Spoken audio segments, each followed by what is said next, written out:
From the November 16 edition of CNN's New Day, loading the player Reg. Brian. STELTER Certainly, right-wing media outlets don't want to have to talk about Roy Moore. They would much rather talk about anything else. ALISYN CAMEROTA co-host Hillary Clinton, for instance. STELTER Hillary Clinton when possible and whenever possible. But to the extent that they have to deal with this controversy, we are not seeing a lot of leadership from these right-wing talk show hosts. We are seeing some hedging, some punting. I thought really what Sean Hannity did last night was he punted the issue in some ways over to President Trump. CAMEROTA, because he had said he had given Roy Moore 24 hours. 24 hours to prove with some evidence, show us some evidence of why we believe you. Time is up.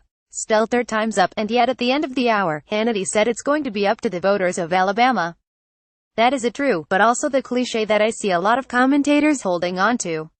This isn't up to me, it's up to the voters. Well, actually people like Sean Hannity and Rush Limbaugh, like them or not, they are viewed as leaders in this conservative media world. They are viewed as leaders by people like President Trump. We know that the president takes advice from these voices on radio and television. So, I know they'd prefer to be entertainers, prefer not to talk about this, prefer to let the voters decide, but we are actually not seeing a lot of leadership from these hosts, from these commentators, which is notable, given that Mitch McConnell and Paul Ryan and other GOP leaders have spoken out. They are accountable to the voters in a year or so. These hosts are accountable every day to their audience. They look at the ratings, they look at the page views. Maybe they are concerned that they don't know where their audience stands on this issue, but it's a very tough situation for these hosts who, again, normally would rather just talk about Hillary Clinton's alleged scandals. Chris Cuomo, co-host. It's not tough. It's not tough, Brian. These are choices that they make. These are pundits, not journalists, and they make choices about what's going to work for their audience. They like to pander, and sometimes you wind up getting hoisted on your own petard. We saw that with the uranium one thing.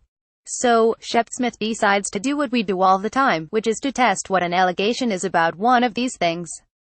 Uranium One is a complete red herring for people, and people on Fox tout about it. Some of them call it the real Russia scandal, which is just a bunch of BS, and now Shep comes forward and does the job of journalism, and shows how that's not true. What does that mean for Fox? STELTER, he is increasingly sticking out like a sore thumb on Fox News. I think it's great that Shep Smith is there. It makes a lot of sense that he is a real journalist trying to explain what is really going on in the midst of all these pro-Trump opinion shows. But he does stick out like a sore thumb, and it must create some tension behind the scenes. Previously, Fox Friends co-hosts scoff at press debunkings of Uranium One story. They apparently missed their Fox colleague Shep Smith demolishing it.